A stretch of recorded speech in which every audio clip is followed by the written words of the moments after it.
있습니다. 예, 안녕하세요. 저는 정성우라고 합니다. 어, 온라인으로나마 여러분을 만나게 돼서 반갑고요.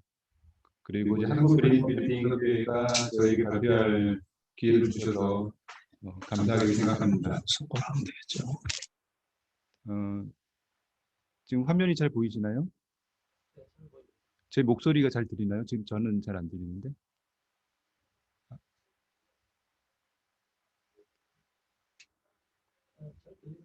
제 목소리 잘 들리세요? 예. 예. 오늘 제가 발표할 주제는 디자인과 기능이 상호작용하는 친환경 오피스 건축입니다.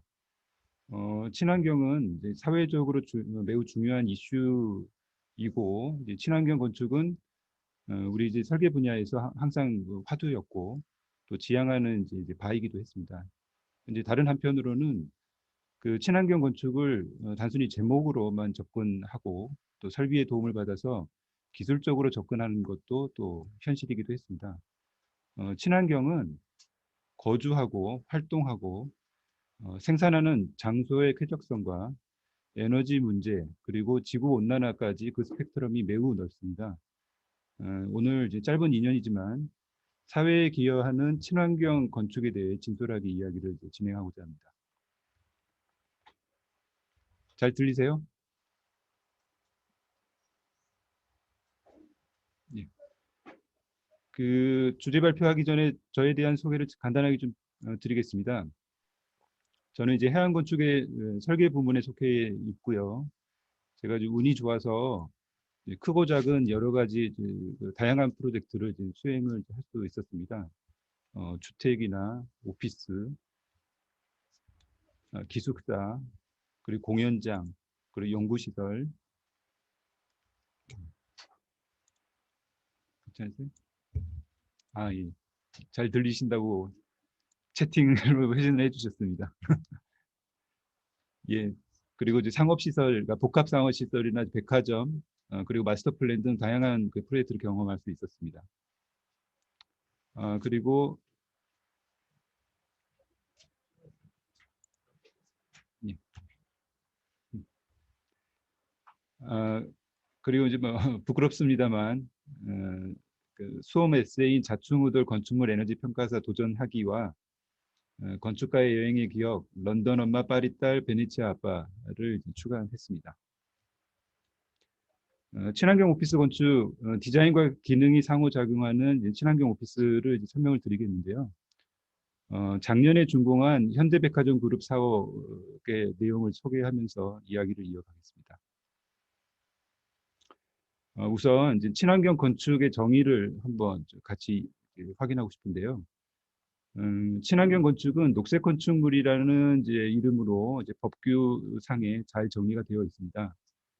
저탄소 녹색 성장 기본법에 따르면 에너지 이용 효율 및 신재생 에너지의 사용 비율이 높고 온실가스 배출을 최소화하는 건축물이라고 정의하고 있고, 녹색 건축물 조성 지원법에 따르면 환경에 미치는 영향을 최소화하고 동시에 쾌적하고 건강한 거주 환경을 제공하는 건축물이라고 정의되어 있습니다. 저는 이런 법규적인 맥락을 유지를 하되 설계자로서 다시 정의를 좀 하고 싶은데요. 주변과 상생하고 쾌적한 공간을 제공하며 에너지 사용량 절감을 하는 이런 기능이 디자인의 결과로서 실현되는 디자인과 기능이 상호작용하는 아름다운 건축물이라고 생각을 합니다. 제가 뒤에 설명드린 내용으로 주변과 상생하고 쾌적한 공간과 에너지 사용량에 대한 그 절감을 어떤 식으로 했는지를 소개를 시켜드리겠습니다. 이제 본 건물은 그 강남구 대치동에 위치해 있습니다. 여기 지금 빨갛게 된 부분인데요. 여기 코엑스고 여기는 GBC입니다. 여기는 이제 코엑스 주변과 잠실 운동장 일대를 포함하는 국제 교류 복합 지구에 해당합니다. 지역 활성화와 가로 환경 개선을 목적으로 지구단위 계획이 수립이 됐고요. 건축물에 대한 어떤 용도나 건폐율, 용적률, 높이, 그리고 친환경 항목에 대한 부분이 이제 정해져 있습니다. 본 건물은 기본적으로 이제 업무 시설이고요. 대지 면적은 2,288 제곱미터, 그리고 연면적은 28,714 제곱미터입니다. 8,600평 정도 되고요. 지하 6층, 지상 14층 규모입니다. 여기 지금 하얗게 된 건물인데요. 여기 좁고 높게 된 부분은 편심코 부분이고요. 이 직사각형 부분은 장스팬을 갖는 사무 공간입니다.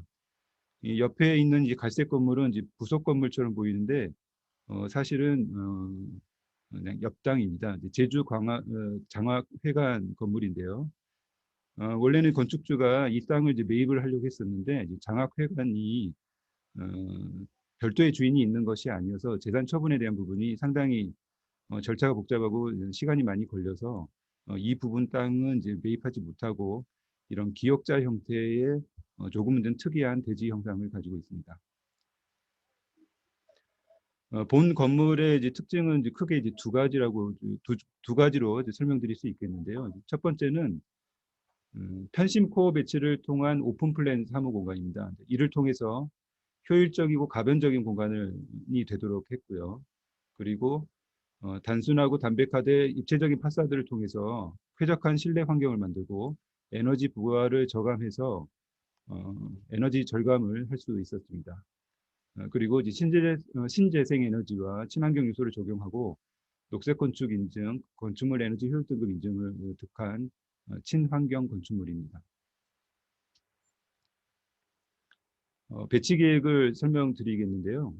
여기 도면을 보시면 왼쪽 부분이 남쪽입니다. 건물은 기본적으로 직사각형 형태이고 남향 배치를 했습니다. 본 대지의 특성은 도로가 세 개 면에 걸쳐서 있는데요. 전면 도로와 후면 도로에 이제 보행자 이제 출입구를 배치를 하고 그리고 이제 좌측편에 이제 자동차 출입구를 이제 배치를 했습니다. 그렇게 해서 보차 분리가 성립이 되고 안전하고 이제 쾌적한 보행 환경이 되도록 하였습니다.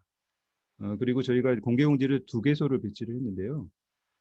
여기 이면도로 교차부에 접근성이 용이한 부분에 이제 큰 이제 공개공지를 배치를 하고 여기 주출입구 측면에 가로 보행의 이제, 연장선상에 쌈지공원 형태의 이제 공개공지를 이제 계획을 했습니다. 여기 그 이면도로의 그 교차부에 있는 공개공지는 기본적으로 지형에 고조차가 있는 부분이었는데요. 그 부분을 이제 활용해서 휴게 및 이벤트 공간으로 좀 만들고 그리고 이런 이제 풍성한 식재를 두어서 어, 지역에 제공하는 이제 작은 공원을 이제 만들었습니다. 그리고 여기 아래 부분은 출입구 옆에 있는 공개공지인데요. 공사 과정에 저희가 이제 건축주로부터 미술 작품이 이런 사선 형태로 되었다는 이제 소식을 듣고 저희가 이쪽에 이제 드라이 에어리어가 있는데 드라이 에어리어의 지상 이제 그 돌출되는 이제 구조물을 좀 어울리게 사선 형태로 했으면 좋겠다라고 저희가 의견을 개진했고요. 그 내용이 이제 반영이 돼서 이 그 미술 작품과 어울리는 그런 드라이 에어리어가 됐습니다. 여기 지금 회색 부분이 그 콘크리트 구조물인데 사선 형태로 이제 구성이 되어 있습니다. 로비 계획입니다. 앞서 말씀드린 것처럼 전면과 후면을 연결하는 긴 로비인데요. 로비에 들어서면은 길이 방향의 공간감을 느낄 수가 있습니다. 그리고 전면과 후면, 앞뒤로 유리 인면을 두어서 공간이 확장하는 그런 느낌을 이제 얻을 수 있고요. 그리고 이런 방향성이 느껴지는 사선 형태의 에스컬레이터와 길이가 상당히 긴 그 안내 데스크가 이 길이감에 대한 부분과 깊이감에 대한 부분을 더 이제 극대화한다고 이제 저희는 생각하고 있습니다. 그리고 이제 오른쪽 편에 있는 이제 그 벽면과 왼쪽 편에 있는 벽면은 패턴이 좀 강한 그 마감을 두어서 공간이 조금 더 넓어 보이게 하고요. 그리고 이런 수직 패턴이 이제 어떤 상승적인 어떤 느낌이 공간이 조금 더 여유로운 공간이 되도록 그런 시도를 하였습니다. 그리고 이 로비 바로 옆으로 강당이 있는데요. 이 강당은 여기 이제 단면도에서 보시는 것처럼 지하로 내려가는 램프의 상부 공간을 활용한 일종의 이제 알파 공간입니다. 차량 램프 유효고를 충족하는 범위 내에서 계단식으로 이제 구성을 이제 하였습니다. 로비의 이제 바닥 마감이 강당으로 이제 동일한 마감재를 해서 로비가 연장되는 듯한 그런 느낌이 들도록 그렇게 하였고요. 그리고 이 객석의 이제 의자는 등받이를 접을 수 있고 펼 수 있는 그런 구조로 했습니다. 등받이를 접었을 때는 이제 운동장의 스탠드 같은 좀 캐주얼한 느낌이고 등받이를 폈을 때는 문화 공간의 격식이 느껴지는 분위기를 만들었습니다. 그리고 여기 그 무대의 이제 벽면에 해당하는 부분은 이제 유리로 저희가 구성을 했는데요. 프레임도 유리 리브를 적용을 했습니다. 그렇게 해서 어, 강당의 어떤 공간이 외부로도 확장하는 듯한 느낌이 들고 외부에 있는 그 이제 공개 공지에서 내부의 강당으로 연장되는 듯한 그런 느낌이 들도록 그렇게 저희가 계획을 했습니다. 그리고 이 강당은 문화 공간의 어떤 기능을 하지 않는 평상시에는 이런 이제 외부 공간을 이제 보면서 이 공간에 앉아서 외부 공간을 보며 사색하는 그런 공간이 되겠습니다. 그리고 여기 지금 사진에 보이시는 이 그 유리 박스가 이제 그 강당 이제 부분인데요.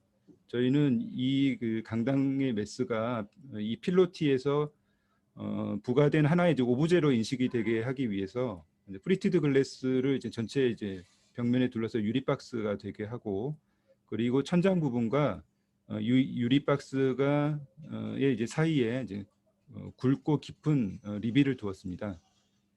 그리고 이 리빌에는 수직 루버를 이제 설치를 해서 어떤 그 환기를 할 수 있는 송풍구의 어떤 기능도 이제 가지고 있습니다. 기준층을 설명드리겠는데요. 이제 기준층의 이제 가장 큰 특징은 이제 편심코입니다. 저희가 이제 편심코를 계획을 했는데요. 이제 엘리베이터와 이제 계단실, 설비 공간 등을 이제 이쪽 북쪽에 이제 배치를 해서 바로 옆에 있는 사무 공간과의 어떤 시선 간섭에 대한 부분을 문제를 해결하고 북측의 단열의 어떤 성능을 이제 강화하는 그런 의미를 가지고 있습니다. 이 편심 코어를 통해서 21.5m의 장스팬의 어떤 그 오픈 플랜 그 공간을 이제 만들 수가 있었습니다. 기둥을 이제 이 외벽에 이제 바짝 붙여서 최대한 그 오픈 플랜의 어떤 공간을 만들기 위해 좀 노력을 했는데요. 이렇게 함으로써 효율적인 공간 활용이 가능하고 다양한 유형의 이제 사무 공간이 이제 구현이 가능합니다. 그래서 기업의 조직 개편에 대응하는 가변적이고 지속 가능한 사무 공간이 될 거라고 저희는 기대합니다. 그런데 이제 이 그 본 그 이 그 대지는 아까 말씀드렸던 지구 단위 계획 구역인데요. 지구 단위 계획에서 그 높이 제한이 있었습니다. 그래서 저희 그 이제 기준층의 층고가 3.55m입니다. 저희가 오피스 설계를 진행하면서 3.55m는 상당히 이제 낮은 층고거든요. 그래서 이 낮은 층고를 극복하기 면서 하는 이제 방안에 대한 고민을 많이 했습니다. 리스 스팬은 상당히 긴데 층고는 낮다는 것은 오히려 답답함이 있을 수 있기 때문에 이 부분에 대한 극복 방안을 고민을 많이 했습니다. 첫 번째 해결 방안은 이제 바닥 공조의 적용입니다. 액세스 플로어를 이제 활용해서 바닥에서 이제 급기를 하고 상부에서 환기하는 방식인데요. 보조적으로 저희가 외주부에 팬코일 유닛을 이제 설치를 해서 열적으로 좀 취약한 외주부에 대한 냉난방을 이제 보완을 하였습니다. 그 바닥 공조 방식을 이제 적용할 경우에는 천장 그 공조 방식에 비해서 실내 공기질이 좋다라는 그런 조사 내용이 있습니다. 여기 이제 그래프를 보시면 특히 이제 거주 구역 1.8m 이제 이내 부분은 실내 분진 농도가 바닥 공조 방식이 천장 공조 방식에 비해서 많이 우수한 것으로 이제 보여집니다. 저희가 이제 바닥 공조를 이제 적용한 것은 이런 공기질에 대한 부분도 있지만 앞서 말씀드렸던 것처럼 층고에 대한 부분을 이제 해결하기 위해서 층고 절감이 한 300mm 정도가 이제 됩니다. 이제 덕트를 이용하지 않기 때문인데요. 그리고 저희가 이제 바닥 공조의 경우에 바닥에서 급기하는 방식은 이제 크게 이제 두 가지가 있습니다. 등압식과 이제 가압식이 있는데요. 이제 가압식은 공조실에서 그 공조실에서 가까운 부분과 이제 먼 부분의 어떤 그 공기의 어떤 분포에 대한 그 이제 차이가 많기 때문에 그 부분을 이제 덕트로 해서 이제 보조적으로 이제 보완을 하는데요. 그러다 보니까 가압식 방식 같은 경우에는 액세스 플로어의 그 이제 높이가 한 450mm 정도가 필요하고요. 이제 등압식 방식은 터미널 유닛이라고 해서 이제 뺀 설비를 바닥에 배치함으로써 이제 액세스 플로어가 이제 300mm 정도면 충분히 해결이 됩니다. 그리고 이제 저희가 그 적용했던 그 공조기는 조금 이제 특별한 방식인데요. 여기 이제 평면에 보시면은 공조실이 여기 이제 두 개소가 있는데 이제 외계 면에 있지 않습니다. 일반적인 이제 공조기는 냉난방과 이제 환기를 같이 이제 작동을 하는데요. 이제 그 경우에는 공조실이 좀 더 크기도 하고 외주부의 면에서 이제 그 보통은 이제 저희가 이제 계획을 합니다. 근데 저희는 사무 공간의 면적을 최대한 확보하는 의미도 있고 코어의 크기를 지금 줄이기 위해서 각 층별 공조기는 냉방과 난방만 그 이제 기능하는 그 공조기 좌 유닛이라는 것을 이제 두고요. 옥상에 이제 외기 조화기를 이제 두어서 AD를 통해서 각 층의 환기를 이제 담당하도록 그렇게 계획을 했습니다. 그리고 저희가 그 바닥 공조를 통해서 층고를 줄이기는 했지만은 이제 일반적인 이제 바닥 공조 방식인 경우에는 이제 바닥에 액세스 플로어를 하고 천장에 이제 천장 마감을 해서 천장 공간을 이제 덕트로 활용하는 플래넘 환기를 많이 하는데 저희가 천장 내에 들어가는 소화 설비나 조명 설비를 이제 검토해서 계산한 결과로는 천장구가 한 2.4m 정도 나오더라고요. 그래서 2.4m도 여전히 낮기 때문에 저희는 천장을 노출하기로 이제 결정을 했습니다. 천장을 노출했을 경우에는 이 상부가 이제 지저분할 수 있는 그런 우려가 있기 때문에 이 천장 부분을 어떻게 이제 그 깔끔하게 보일지 그런 부분을 또 이제 고민을 했습니다. 그래서 저희가 우선 구조를 포스트 텐션 플랫 슬래브를 이제 적용을 해서요. 우선 보를 생략을 이제 했습니다. 그래서 조금 더 개방적인 느낌이 들도록 하고요.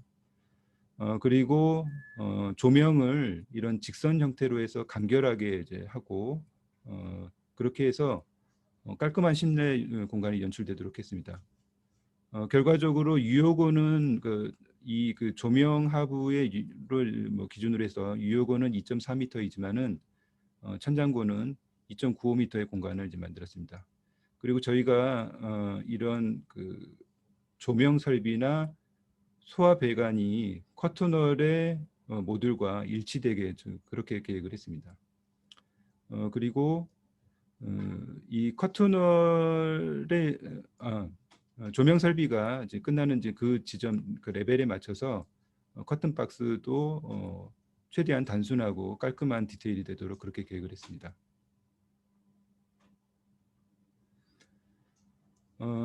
그리고 저희가 그 엘리베이터 홀 전면 사무 공간의 이제 안쪽 부분에 이제 광정을 계획을 했습니다. 이제 광덕트라고 할 수도 있는데요.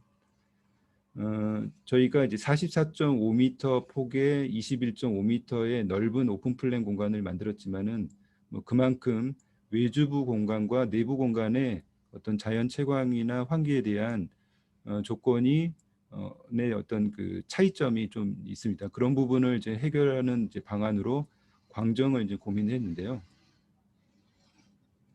여기 보시면은 이제 옥상에 그 태양 추적 방식 직광 설비가 있습니다. 저희가 여기 다이어그램을 보시면 직광 설비를 통해서 광정으로 이제 빛이 내려와서 이 그 광정 주변에 자연 채광이 되도록 그렇게 계획을 한 것인데요.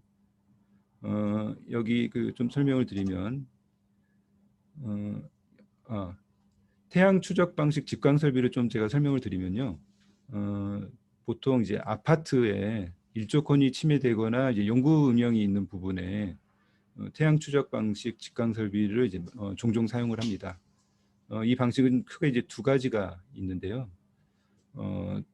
일사를 감지하는 센서를 통해서 이런 반사경이 이제 그 각도를 조정하는 방식이 이제 하나가 있겠고, 다른 방식은 이 그 태양의 이제 그 이제 경로를 이제 알고리즘을 미리 이제 프로그램으로 이제 입력해서 가동하는 이제 방식이 있습니다. 저희는 후자를 이제 적용을 했는데요. 그 이제 2000년대 초반에 이제 그 미 항공우주국 나사에서 그 행성 운동에 대한 알고리즘을 일반인들에게 이제 공개를 이제 했었는데요. 그 이제 알고리즘을 프로그램에 이제 프로그램을 이제 제어보드에 입력을 하고 GPS를 이제 연동해서 태양의 이제 경로를 따라서 여기 있는 이제 반사경이 이제 그 각도가 이제 조금씩 이제 이동을 합니다. 그래서 1차 반사경은 태양빛을 이제 받는 것이고 이제 2차 반사경은 광정으로 내려가는 3차 반사경을 연결한 그로 이제 빛을 이제 이동시키는 그런 장치라고 이제 볼 수 있겠습니다. 3차 반사경은 이제 고정되어 있고요. 1차, 2차 반사경은 태양의 경로에 맞춰 각도가 조금씩 이동을 합니다. 이 광정을 통해서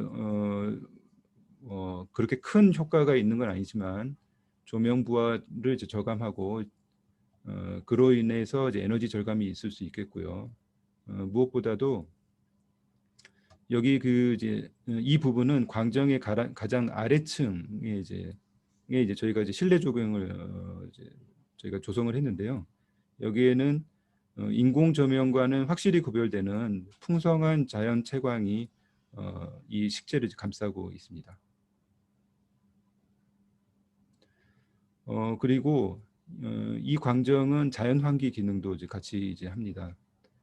여기 다이어그램을 보시면 여기 이제 파랗게 된 부분은 이제 본 건물이고 이 왼쪽 부분은 이제 외기가 되겠는데요. 지면에서 떨어져서 이제 위쪽으로 갈수록 이제 공기의 흐름 속도는 이제 빠릅니다.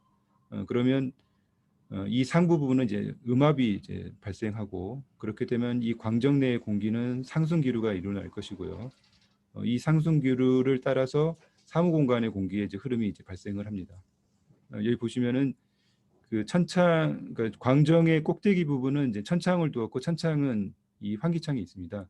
그리고 기준층에도 이런 이제 환기창을 위쪽으로 향하게 이제 그 저희가 이제 계획을 했는데요. 기준층에 있는 이 환기창과 천창에 있는 환기창 모두 전동으로 제어가 되도록 그렇게 계획을 했습니다. 그래서 외기의 창이 열리면 외기의 공기는 사무 공간으로 들어오고 사무 공간의 공기는 광정을 통해서 상승해서 천창으로 배출이 됩니다. 이렇게 해서 자연 환기가 이루어지고 이렇게 했을 때 이제 중간기에는 어떤 그 냉방 효과도 이제 분명히 있습니다.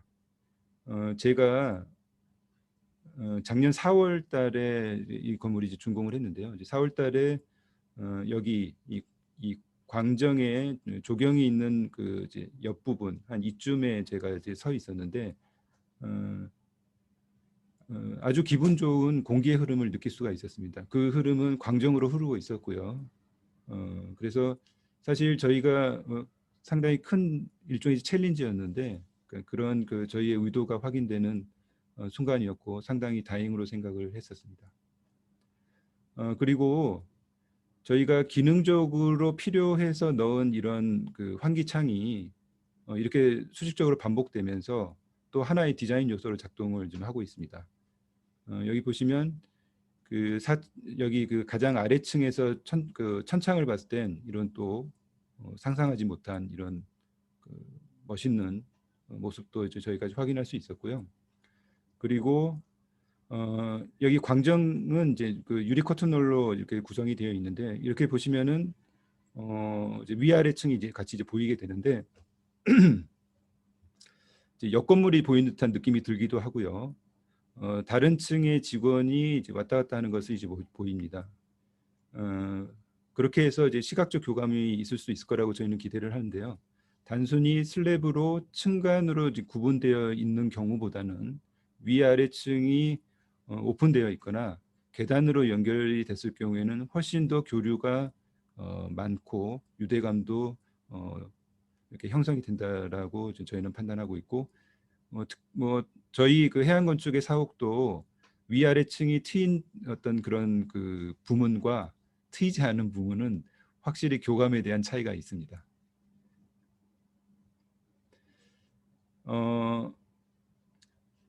제가 지금 말씀드린 어떤 자연 채광과 자연 환기의 기능이 있으면서 독특한 그 조형미를 가지고 있는 이 그 광정이 사실 공사 그 진행 과정에 사라질 뻔 했었습니다. 사실은. 지금 보시면은 그 골조 공사 중에는 이런 마감재가 없기 때문에 상당히 위험해 보이기도 하고, 안전 패스라고 해도 이제 로프 정도로 돼 있기 때문에 이 기능이 정말 있는 건지 아닌지에 대한 그 의구심이 있을 수 있는데요. 건축주 측에서 이 부분을 바닥을 채우던가 아니면 위아래층을 연결하는 계단을 하면은 어떤 법적으로나 기술적으로 가능한지를 저희에게 이제 물으셨습니다. 그래서 여기 있는 이제 표는 저희가 이제 바닥 면적을 이제 검토를 한 것인데요. 그리고 실제로 이제 계단도 들어가는지 이제 뭐 평면이나 단면, 인면에 대한 부분을 다 검토를 했습니다. 용적률의 여유가 있었기 때문에 바닥을 채우더라도 법적으로 하자가 없었고, 그리고 계단 설치는 이건 선택의 문제지 기술적으로 안 될 이유가 없었습니다. 그렇지만 저희는 이 그 광정을 꼭 실현하고 싶었고, 이 광정의 어떤 기능과 효과와 의미에 대한 부분을 다시 건축주께 보고를 드렸고, 꼭 진행을 이제 했으면 좋겠다. 그리고 분명히 효과를 보실 거라고 설득을 해서 정말 이제 준공 이후에 마음에 안 드시면 그때 설치하셔도 된다라고 해서 이 그 광정이 살아남았습니다. 다음은 이제 외관을 이제 설명을 드리겠는데요. 본 건물의 이제 외관상의 그 특징은 이제 크게 이제 두 가지로 볼 수 있는데, 첫 번째 이제 메스에 대한 부분을 설명드리면, 앞서 말씀드렸던 것처럼 그런 평면의 구성이 노골적으로 메스화되어 있습니다. 여기 지금 편심 코어의 좁고 높은 부분, 그리고 장스팬을 갖는 사무 공간의 부분, 그리고 저층부 공개 공지의 영역을 그 영역성을 갖는 이런 저층부의 구성이 이제 하나의 독특한 조형미를 이제 드러낸다고 저희는 판단합니다. 그리고 단순하면서 담백하되 이런 입체적인 파사드가 외관에 대한 어떤 미묘한 변화감을 주면서 쾌적한 실내 환경을 만들고, 그리고 에너지 부하를 저감하는 그런 효과가 있습니다.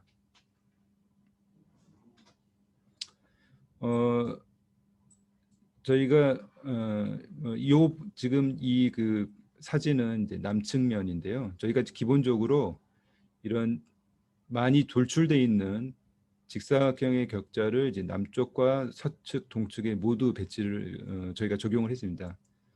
거기에 남측은 이 스팬드럴 하부 부분에 수평 루버를 배치를 했고요.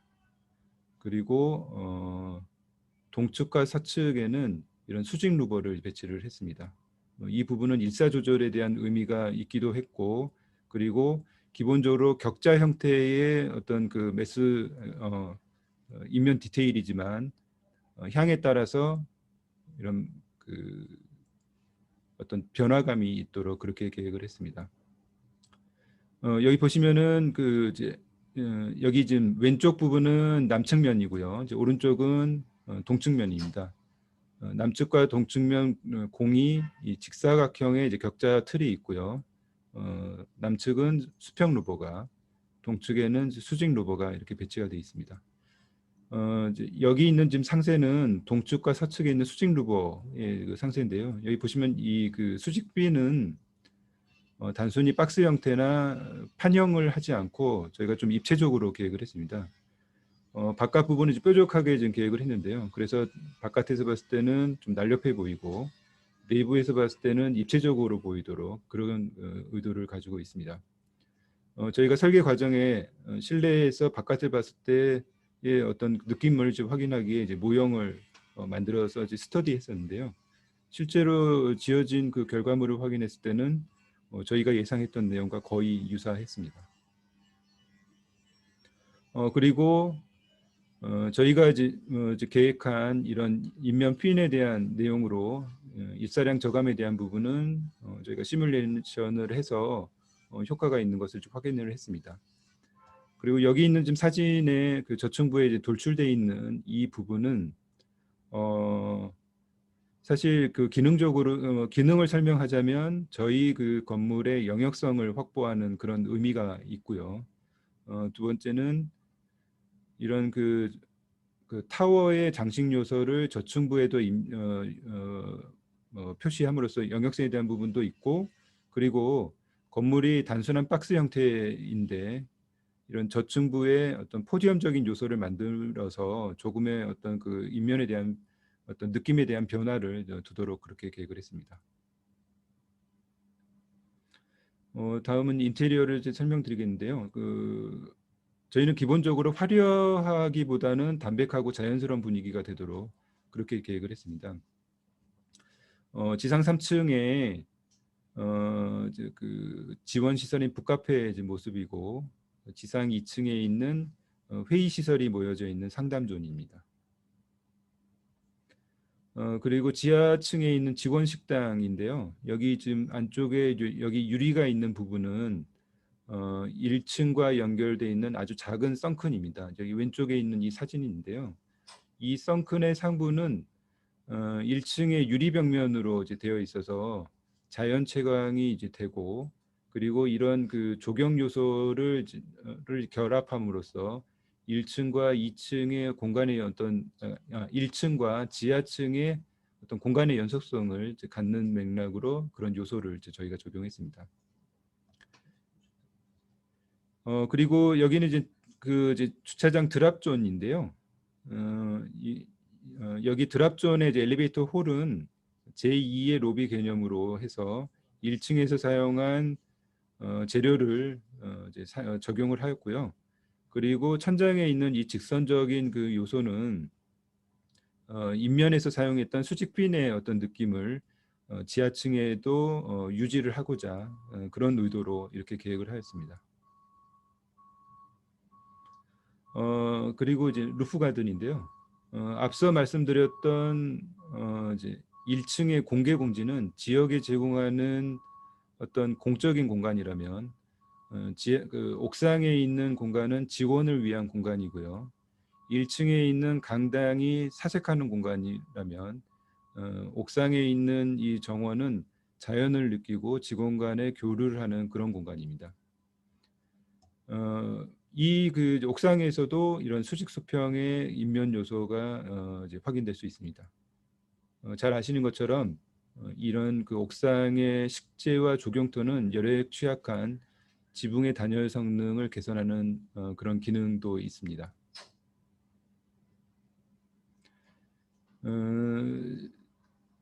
제가 그 건축물 에너지에 대한 부분을 좀 이야기를 나누고 싶은데요. 저희가 이제 건축 설계를 하면 이제 쾌적한 실내 환경 조성을 위해서 적절한 건물 배치를 하고 단열을 하고 이제 기밀 조치를 합니다. 목표 실내 환경 조건을 충족하고 이제 유지하는 과정에 냉방, 난방, 급탕, 환기, 조명 같은 에너지 부하가 발생하는데요. 이 부하에 대응하여 설비 시스템을 이제 가동하고, 이 설비 시스템을 가동하기 위해서 이제 전력을 사용하죠. 또 이 전력은 에너지를 소비를 해야 되고 이 에너지는 에너지원을 이제 사용을 해야 되는데 그 중에 화석 연료의 비율이 상당히 높습니다. 또 화석 연료를 사용하면 온실가스를 발생하고 그것이 또 환경 문제가 될 수도 있겠죠. 그 건축물의 이제 설계에 있어서 또 뭐 운영도 이제 마찬가지지만 그 에너지 부하를 최소화하기 위해서 패시브 요소를 이제 고려를 하고 또 설비 효율 극대화에 따른 액티브 요소를 이제 반영하고 또 이제 보조적으로 신재생 에너지를 이제 적용을 합니다. 그러니까 그렇게 해서 에너지 소비량을 절감하거나 제로 에너지 하우스까지도 이제 될 수가 있습니다.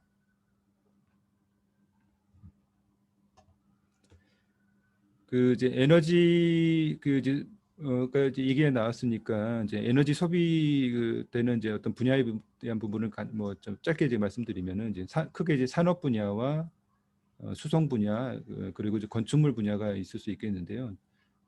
산업 분야와 이제 수송 분야는 기계 설비의 효율화로 좀 개선을 할 수 있지만 좀 한계가 있고요.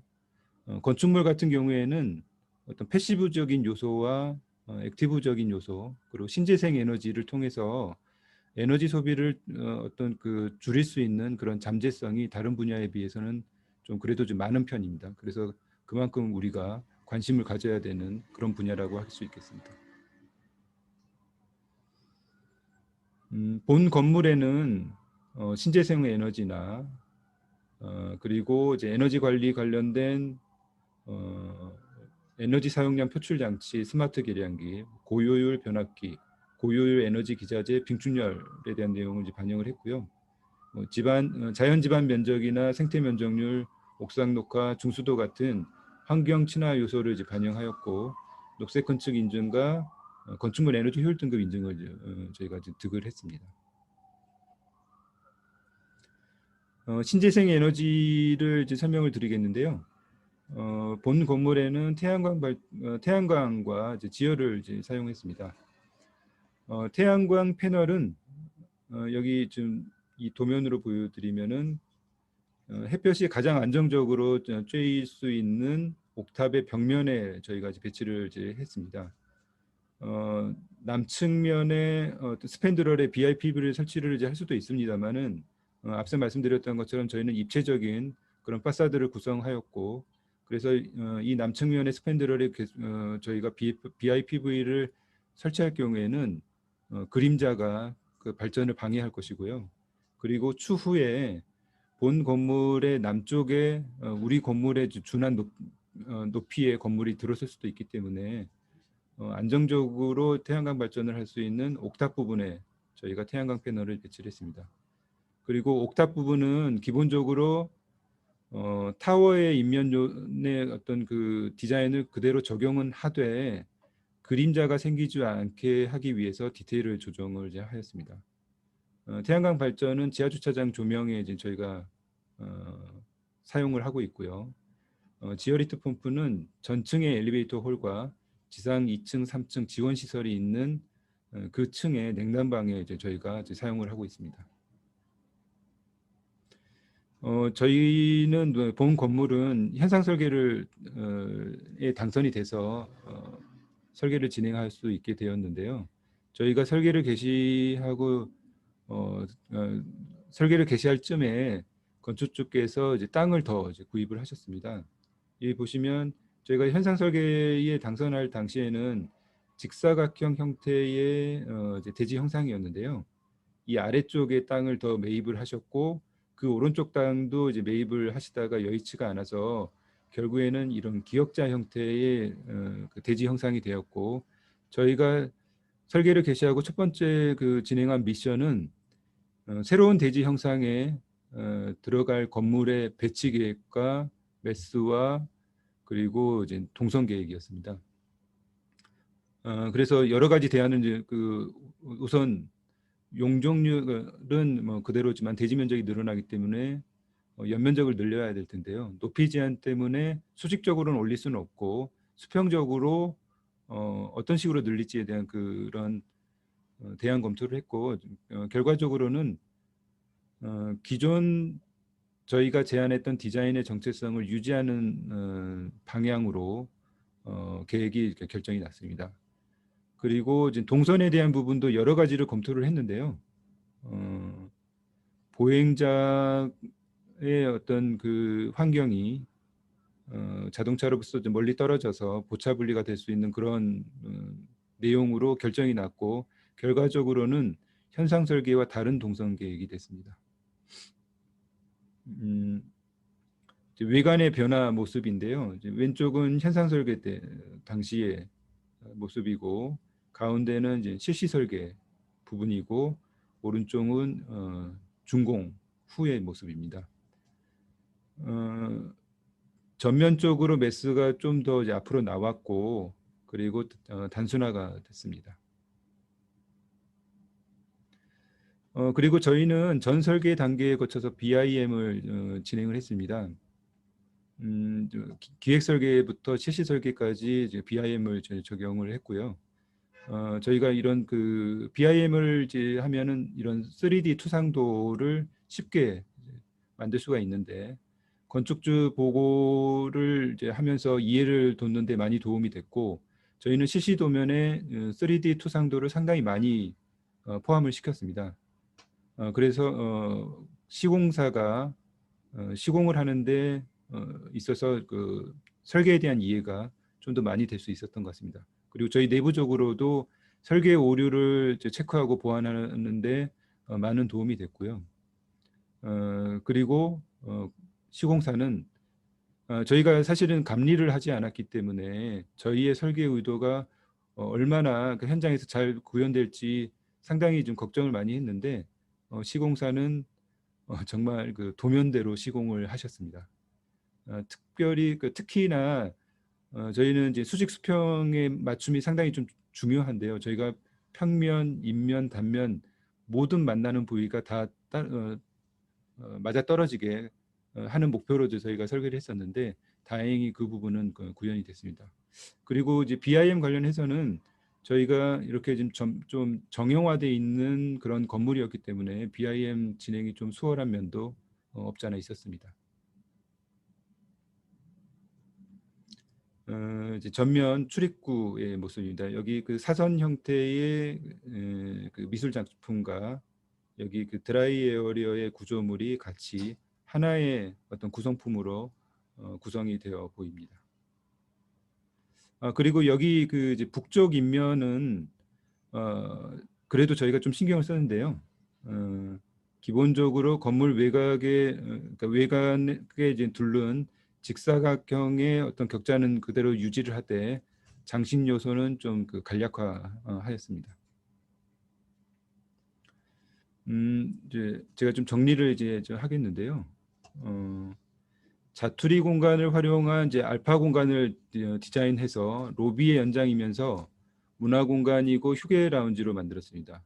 그렇게 해서 실내 공간과 외부 공간이 상호 확장하는 새로운 공간감을 경험하고 재료의 디테일을 통해 기능을 발휘를 이제 하게 했습니다. 그리고 공간 계획과 자연과학과 설비 기술을 융합해서 그러니까 그런 융합한 건축 디자인을 통해서 자연체감과 자연 환기를 하고 또 쾌적한 실내 환경을 만들고 또 에너지 부하를 줄여서 에너지 소비량을 절감시켰습니다. 그리고 평범하지 않은 이런 공간의 경험을 할 수 있게 하고 이런 어떤 공간이 이 건물의 특징을 드러내는 하나의 디자인 요소가 되었습니다. 그리고 인면의 어떤 장식 요소가 기능을 하는 그런 그 건축 디자인을 해서 쾌적한 실내 환경을 만들고 또 에너지 부하를 저감시켰습니다. 그리고 담백하면서 입체적이고 아름다운 외관을 만들었습니다. 제가 앞서 말씀드렸던 그 부분을 다시 한번 제가 좀 정리를 하고 싶은데요.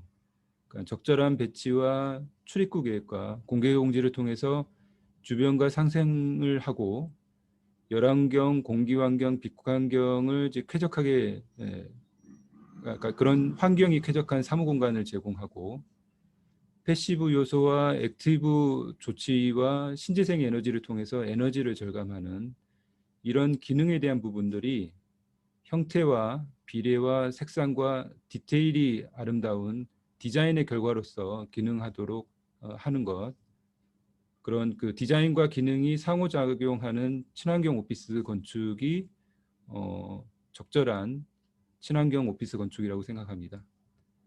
그래서 그 녹색 건축 인증 점수표에는 없는 항목이라 하더라도 친환경 공간과 친환경 요소를 만드는 일, 그것이 창의적이고 아름다운 친환경 건축이라고 생각을 합니다. 예, 여기까지 설명을 드렸습니다. 저는 해양건축의 정성우였습니다. 고맙습니다. 네.